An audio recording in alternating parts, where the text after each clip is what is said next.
3 months. I'm just telling you. Okay, well, let's take it to trial, whatever. Let's do what we got to do. No, don't tell me, okay, let's take it to trial. Do not play with me like that. Yes, sir. Good answer. I mean, you can laugh about it or not, but the burden's on you guys. Tell you something, Mr. Montgomery. Excuse me, I can't. No, you'll hear me. So I'd suggest that you watch after I say something what comes out of your mouth. You're going to feel the full wrath of this robe come down on you, and I don't want to do that. These two showed up court acting like they'd uncovered some secret legal loophole, just because their car broke down again 2 years after repair. The woman is arguing as if time simply doesn't apply to warranties, fully convinced a mechanic owes her for life because a part eventually failed. Meanwhile, her partner is sitting there sighing and rolling his eyes like the judge personally wronged him by holding a hearing. You can actually watch the moment the judge realizes this isn't a simple misunderstanding. It's full-blown delusion with receipts. What do you think? Should a mechanic be responsible for a car part forever? Let's dive in. One more thing to say. If the vehicle was not running because of the fuel pump, which they gave the original diagnosis, if it's not running after they fixed it, then I'm trying to figure out how in a mile you figured that out. Because it ran because when I brought it in, it was running. I drove it in there. When I brought it in. No. What I'm trying to figure out is, let's say it was running. Let's say everything is as you say it is. When you leave their facility, how do you know the vehicle isn't running? When we left the facility, it was running. I drove it. You drove it away from there? I drove it away. Okay, so then, folks. But it was also running when it was performing the same way when we brought it in there originally. It was performing. It's just that what the problem was that it was stalling out. Okay, so how do I know in that mile that they had not cured the stalling out? A fuel pump is supposed to work continuously. It's not only. Ma'am, I understand a whole lot more about cars than you think I do. Okay. And I'm going to tell you, I understand exactly how that fuel pump works. Well, so, I'm trying to answer your question. I thought it was a question. No. I asked you a question. Okay. Well, can you repeat the question again? How do I know that vehicle wasn't stalling?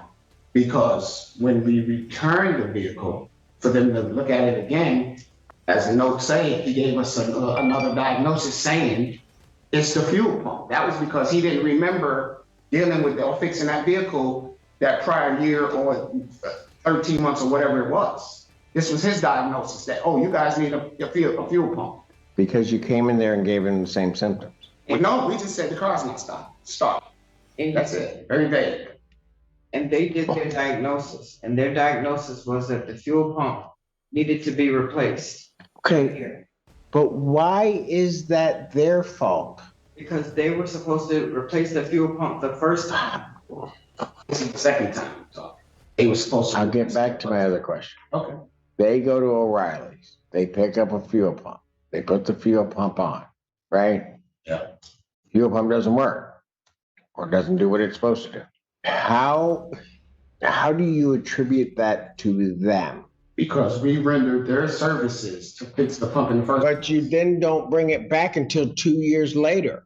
There is no workplace anywhere that is going to give you a warranty on a part, particularly a 1999, that I'm talking putting a part on a 10-year-old vehicle that I'm going to warranty that part for over 2 years, because that's what you're asking them to do. Well, to warranty the part, this place says that the original fuel pump was in that vehicle, that fuel pump was not replaced. That's what he wrote. Okay, ma'am, I can hear, and I've heard you say that. That's not my point. My point is, if in June 9th, 2020, you're saying they didn't replace the part. Supposedly, it's then not discovered until 2 years later, well, more than 2 years later, that part hasn't been replaced. That's your position. Their position is we replaced the part. They're going to show, I'm presuming at trial, they're going to show a receipt for that part. And they're going to say, we put it on the vehicle. This other place is going to say they didn't put it on the vehicle. Here's my problem. Between June 9th of 2020 and October 3rd of 2022, I have no idea what happened with that vehicle. None. And even you guys don't have any idea, at least for 3 months. For 3 days. We know it didn't start 3 days later. 3 months. July 2nd, 2022 to October 3rd, 2022. You guys have no idea what happened with that vehicle because it's not in your possession. Her logic is honestly impressive. If reality decided to take the day off, in her world, a part failing 2 years later somehow proves it was never installed at all, as if nothing ever wears out or breaks over time. She's treating this like a lifetime warranty that follows the car into the afterlife. Meanwhile, Judge Simpson is patiently explaining how time and mechanical wear actually work, and she's just staring back like that's merely his personal opinion. She keeps hiding behind what a new mechanic allegedly said, as if that magically rewrites the past. And you can see the exact moment the judge realizes there's absolutely no explanation on earth that's going to land. Go ahead. We have their diagnosis. You want to know what? Let's have, okay, when do we want to try this? Because this is going to be too, I'm just telling you. Okay, well, let's take it to trial. Whatever. Let's do what we got to do. No, don't tell me, okay, let's take it to trial. Do not play with me like that. Yes, sir. Good answer. I'm just telling you right now, you got significant proof problems because you got 2 years. You're saying they didn't put on the part. Who's going to tell me that that's the original one that's put on? This guy's going to say it looks like the original one, right? He would have given you a part that, quite frankly, I could go to any junkyard. They got a 1990 Jimmy. I could probably get that part. And somehow or another, you're going to say they bought a part, didn't put it on, and now you're trying to hold them accountable 2+ years after the fact. And what I don't know, and I'm just being blunt with you. What I don't know is that whatever they did, that it didn't work. I mean,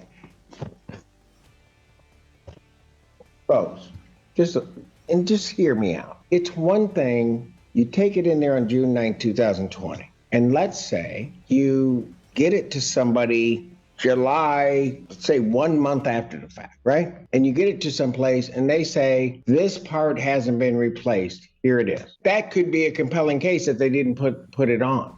But what you're asking now is that true? And by the way, that it was doing the same thing, right? Right after the repair. Here, you can correct whatever you think is different about the story, is 2 years plus, really 25 months. After they supposedly have the part, I take it back saying it doesn't work or that what happened didn't work. I don't even know how you're going to begin to show that to me. I really don't. Yeah. So if once we bring it back to their shop and he agreed, okay, we'll take care of it, we'll fix it, no problem. With him agreeing to rectify that issue all that time later, that has no bearing on. Well, what is he rectifying though? The faulty part at that point. Is he really rectifying the faulty part? That's what he agreed to do. No. No? Because, hold on a second. At the time, you don't know that the part is faulty, do you? No, I do not. So if you don't know that it's a faulty part, how's he trying to rectify the faulty part? Maybe because they've already done a diagnosis and they see it's the fuel pump. This was after the diagnosis, the second diagnosis. And he agreed, yeah, we'll take care of it. Okay, we'll take care of it. So what's that mean? I've got a customer that wants something done. We'll take care of it. Yeah. I'm curious, he's the mechanic. How long is the fuel pump supposed to last in the vehicle? Well, man, that's going to depend. I mean, I know enough about fuel pumps. I mean, you can put one in and it's operating just fine, but there are other parts of the system that are relying upon that fuel pump. And so, I mean, you can get a defective fuel pump. Mhm. I mean, that can happen. But I can't even say that's what happened in this case. But the evidence from the other shop, he states that the components, he can clearly see that the components for that fuel pump were not touched. He said once those straps come off, they're broken. They need to be replaced. These are still How do I know that didn't happen? because he said so. He's the mechanic. No, ma'am. We didn't because listen, if we didn't drive the vehicle, then everything's still going to be new. Why would it be used if it's not being used? Ma'am, that's part of the proof problems, isn't it? This might be some of the worst courtroom behavior you can imagine. The eye rolls, the scoffing, the body language. It all screams someone who has clearly never been told no in their life. It honestly feels like he thinks the judge won't notice him slowly unraveling in that chair. But the second the judge snaps, the confidence drains out of him instantly. I like to call that the robe reminder. It's that moment when the robe power kicks in and he suddenly remembers exactly where he is and who's actually in charge. It's wild how fast the attitude disappears once real consequences walk into the room. I mean, that's what I'm saying. Part of the proof problems is this vehicle sat for 2 years. So the parts are still new. They may be or may not be. I mean, you're going to have to account for every day that vehicle's sitting. But I mean, you can laugh about it or not, but the burden's on you guys. When do you want to try this? Let's get this done, because you guys aren't listening to what I'm trying to tell you. Counsel, were you intending on giving them an offer of judgment? Your fees are going to be paid if this goes through and get a verdict in excess. I mean, I don't know what your intentions are. My client and I will discuss that. Because I just want to give enough time for that to late July. Discovery being closed will be set July 26, 2023, 9 a.m. in person. What time is that? Set at 9 a.m. in person. You got to have all your witnesses, documents, evidence here, and we'll go for counsel. That'll give you time to do an offer of judgment so that if it does come down to that, your fees will be paid. Yes. Your Honor, that doesn't give us enough time to seek counsel and to do the things that we're going to need to do here. You started this case in February. It is now the end of May. That's 60 days out for trial. Discovery's closed. I don't know why it can't be tried now. You're intending on getting an attorney? Absolutely. Well, and I'd suggest that you do that as soon as possible. If they need more time, then certainly the court would entertain a motion to adjourn the trial date. But otherwise, as the posture of this case sits right now, Okay. Don't interrupt me. We're going to have a way to, you know what? Tell you something, Mr. Montgomery. Excuse me, I can't. No, you'll hear me. I'm going to tell you right now, I expect people to conduct themselves in certain ways in my courtroom. I don't know. Just listen to me. I don't want this other stuff in terms of comments that I'm making. I will show you respect, but the one thing I will not let happen, ever, you can sit up there and you can disrespect me all you want, but I will never let this institution in this courtroom be disrespected. So I'd suggest that you watch after I say something what comes out of your mouth. Because whether or not you're intending to give that impression, you certainly are to this court giving that impression. And if you continue to do that, and you've done it 2 or 3 times today, and I let it slide, but if you continue to do that, you're going to feel the full wrath of this robe come down on you, and I don't want to do that. Am I understood? Yes, Your Honor. Thank you. We'll see you in July. This entire hearing was basically entitlement crashing straight into reality. They didn't walk in with evidence. They showed up with vibes and expected the court to validate them. The judge made it crystal clear that frustration isn't proof and bad luck isn't fraud.